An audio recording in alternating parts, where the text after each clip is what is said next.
모든 것은 시간이 흐를수록 변하게 마련입니다. 하루하루를 사는 우리가 보기에는 그것이 매우 더딜지라도 하루에도 아주 조금씩 변하지요.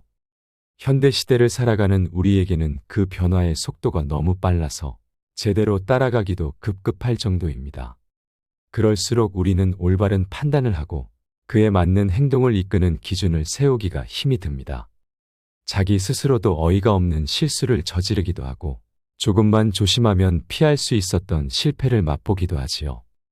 유행도 얼마나 빠르게 변하는지 올해는 이런 옷이 유행한다고 해서 큰 맘 먹고 장만했는데 내년 이맘때쯤 입으려고 꺼내면 유행에 뒤떨어지기 십상입니다.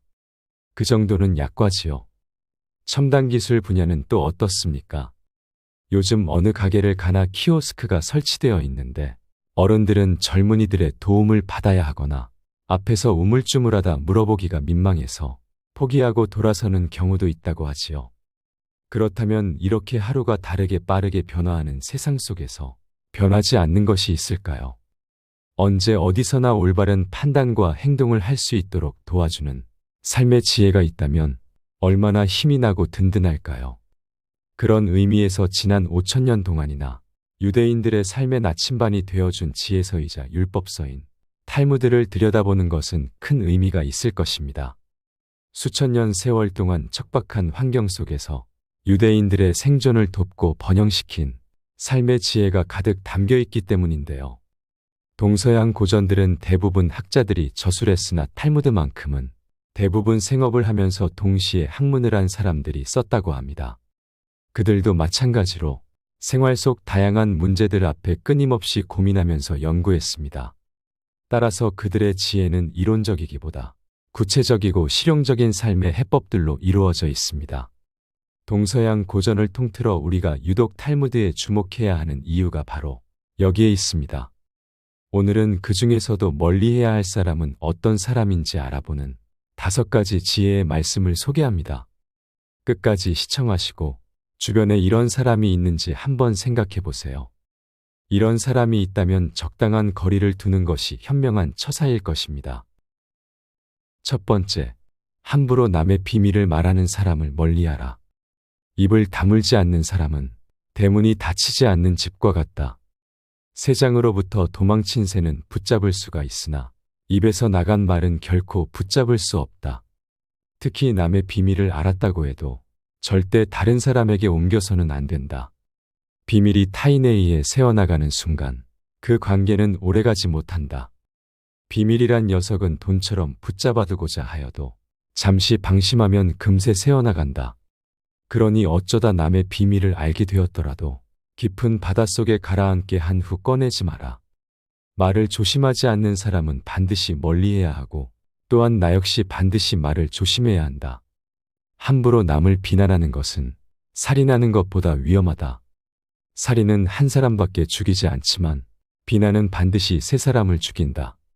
첫 번째는 비난을 퍼뜨리는 자기 자신이고, 두 번째는 그것을 듣고 있는 사람이며, 세 번째는 그 이야기에 화제가 되고 있는 사람까지 3사람을 절망의 구렁텅이로 몰아넣는 행동이다. 물고기가 입으로 낚싯 바늘을 물어 잡히듯 인간 또한 그 입으로 인해 화를 입는다. 또한 스스로 나의 비밀을 남에게 이야기하지 마라. 비밀의 가장 큰 고통은 남에게 말하지 못하는 것이라 하였다. 남에게 나의 비밀을 얘기해서 그 사람이 고통을 받게 하지 마라. 내 비밀이 새어나가더라도 그건 비밀을 말한 나의 잘못임을 명심하라. 두 번째, 스스로 떠벌리며 과시하는 자를 멀리하라. 조금 알고 있는 지식을 마치 다 아는 양 얘기하며 그저 시끄럽게 떠벌리는 사람이 있다. 빈 깡통은 흔들어도 소리가 나지 않고 속이 가득 차도 소리가 나지 않는 법이다. 소리가 나는 깡통은 무엇이 조금 들어있을 때이다. 사람도 아무것도 모르는 사람이나 많이 알고 있는 사람은 아무 말도 하지 않지만 무엇을 조금 안 사람이 항상 시끄럽게 말을 많이 한다. 정원을 보면 그 집의 정원사를 아는 법이다. 인간은 모두 한평생을 살아가며 정원을 가꾸는 정원사와 같다. 정원에는 갖가지 수목이 우거지고 계절마다 어김없이 꽃을 피우는 꽃밭이 있다. 또 그 정원에 작은 연못을 만들 수 있다. 그러므로 깨끗하게 정원을 관리하려면 항상 나무를 잘라주고 잔디도 깎아주고 꽃도 솎아주어야 한다. 자기의 공적을 생색내고 자신을 능력 있고 훌륭한 사람으로 보이게 만드는 것은 결코 어려운 일이 아니다. 그러나 정말로 자신의 가치를 증명하는 것은 실제로 쌓아 올린 결과물이다. 정원은 실제로 쌓아놓은 성취이다. 지금 막 만들기 시작한 정원이라도 한 번만 봐도 믿을 수 있는 정원사인지 아닌지 알 수 있다. 또한 자기 자신의 겸손함을 유지하라. 물이란 본디 산 정상에 머물지 않고 계곡을 따라 서서히 흘러가는 법이다. 이처럼 진정한 미덕은 다른 사람보다 높아지려고 하는 사람에게는 결코 머무르지 않으며 겸손하고 낮아지려는 사람에게만 머문다. 세 번째, 고집이 센 사람을 멀리하라. 세상을 살아가다 보면 자기 주관이 뚜렷한 사람이 있고 고집이 센 사람이 있다. 자기 주관과 고집을 구분하는 방법은 그 사람의 습관을 보면 된다. 고집이란 놈은 제멋대로 하려고 하는 버릇없는 놈이고 힘이 무척 센 놈이다. 고집이란 그놈을 사람이 데리고 사는 것이 아니고 저놈이 사람을 붙들고 놓아주지 않는다. 고집이 센 사람들은 항상 자기 말만 한다. 그 사람을 친구라 생각하지만 그는 그저 당신을 이용하고 있을 수도 있다. 자신의 감정을 소모하는 수단으로 말이다. 사람에게 하나의 입과 두 개의 귀가 있는 것은 말하는 것보다 듣기를 두 배로 하라는 뜻이다. 이 간단한 이치를 모르고 사람을 만났을 때 자기 말만 하고 남의 얘기를 듣지 않고 자기 말만 옳다고 고집부리는 사람이 있다면 굳이 애써서 논쟁하지 마라. 이런 사람은 그저 피하는 것이 상책이다. 자기 자신에 대해 웃을 수 있는 사람은 결코 남의 웃음을 사지 않는다. 자기 자신에 대해 웃을 수 있다는 것은 스스로를 객관화할 수 있다는 것이다. 말하자면 자신을 외부로부터 냉정한 눈길로 살필 수 있는 것이다. 즉 자기 자신이 우스꽝스럽다는 것을 스스로가 잘 알고 있는 셈이 된다.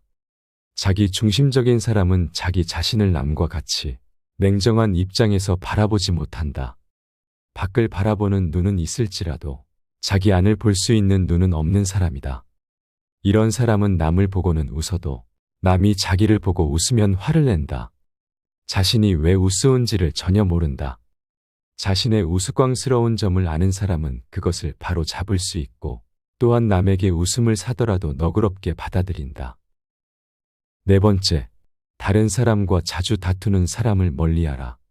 주변을 살펴보면 다툼이 끊이지 않는 사람이 있다. 타인과 싸우는 것은 어리석은 행동이다. 밀가루 장수와 굴뚝 청소부가 싸움을 하면 밀가루 장수는 검어지고 굴뚝 청소부는 희어진다.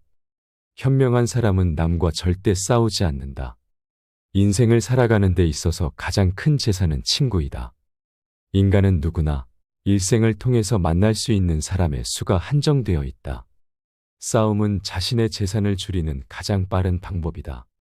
싸움은 결코 서로에게 득이 되지 않는다. 싸움은 졸렬한 자기 주장이다.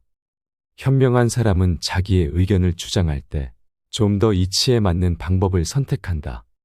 감정에 이끌리어 자기를 주장하려고 할 때 비로소 싸움은 일어나게 된다. 지혜로서 상대방을 설득하려는 자는 감정을 나타내 보이지 않는다. 이쪽에서 감정을 내보이면 상대방도 감정으로 맞서게 되기 때문이다. 현명한 사람은 상대방이 감정적으로 대하더라도 자신의 감정을 눌러버린다. 하지만 자주 다투는 사람을 살펴보면 자신의 감정을 절제하지 못하고 항상 남과의 논쟁을 하기 바쁘다. 이런 사람들은 자신의 잘못을 좀처럼 인정하지 않는다. 만약 내가 자주 다투는 사람이라고 느껴지면 스스로를 돌아보아야 한다. 나에게 무슨 잘못이 있는 건 아닌지, 설령 나에게 잘못이 없다고 해도 무엇인가 방법을 찾으려고 노력해야 한다. 싸움이라는 건 혼자서는 할 수 없고 사람과 사람 사이에 하는 것이기에 일방의 잘못만으로 시작되지 않기 때문이다. 다섯 번째, 타인에 대한 존중이 없는 사람을 멀리하라. 남을 존중하지 않고 자기 자신만을 존중하는 사람은 없는 것만 못하다. 나 외에 다른 사람을 존중하라. 상대방이 어떤 사람이든 그 사람을 고유의 인격체로서 존중해 주어야 그 사람의 마음을 열 수 있다. 아주 어린 아이조차도 자신을 존중하는지 아닌지를 100% 직감할 수 있거늘 사람 간의 기본적인 존중이 없는 사람이 세상에는 정말 많다. 남을 존중하는 가장 쉬운 방법은 그 사람에게 내 마음을 표현하는 것이다. 마음을 표현하지 못하는 사람은 가깝게 두지 말고 내 자신이 그런 사람이라면 자신부터 고쳐라. 고마우면 고맙다고, 미안하면 미안하다고 큰 소리로 말할 줄 아는 것이 올바른 인간관계를 만드는 기본이다. 감사한 일이 있을 때 마음으로 고맙다고 생각만 하는 것은 감사한 것이 아니다. 남은 내 마음을 읽어줄 만큼 그리 한가하지 않다. 감사함을 표현하지 않는 사람은 멀리하고 나 역시 남들에게 감사를 표현하라. 남의 기쁜 일을 보거든 같이 기뻐해주고 남의 슬픔을 보거든 그를 위로해 주어라. 남의 고통을 자신의 행복으로 삼는 자가 있다면 존중이 없는 자이다. 남의 부덕한 행위를 기뻐하는 것은 부덕한 행위 그 자체보다 더 나쁘고 교활한 행위이다. 다른 사람의 고통과 불행을 절대 즐거워하지 마라. 이런 사람이 친구라고 생각해보라. 그들은 내가 고통받고 있을 때 속으로 웃고 있지 않겠는가? 탈무드에서는 인간관계에 대해 끊임없이 얘기합니다. 그만큼 인간관계가 우리 인생의 가장 큰 부분을 차지한다는 얘기가 될 겁니다. 오늘 들려드린 탈무드의 지혜의 말씀이 여러분의 인생을 더 아름답게 가꾸어 나가는데 큰 도움이 되시길 바랍니다. 여러분의 지혜로운 삶의 여정을 함께합니다. 이상으로 밤을 잊은 철학이었습니다. 철학이 있는 여러분의 삶을 응원하겠습니다. 오늘 영상이 도움이 되셨다면 구독과 좋아요 부탁드립니다. 감사합니다.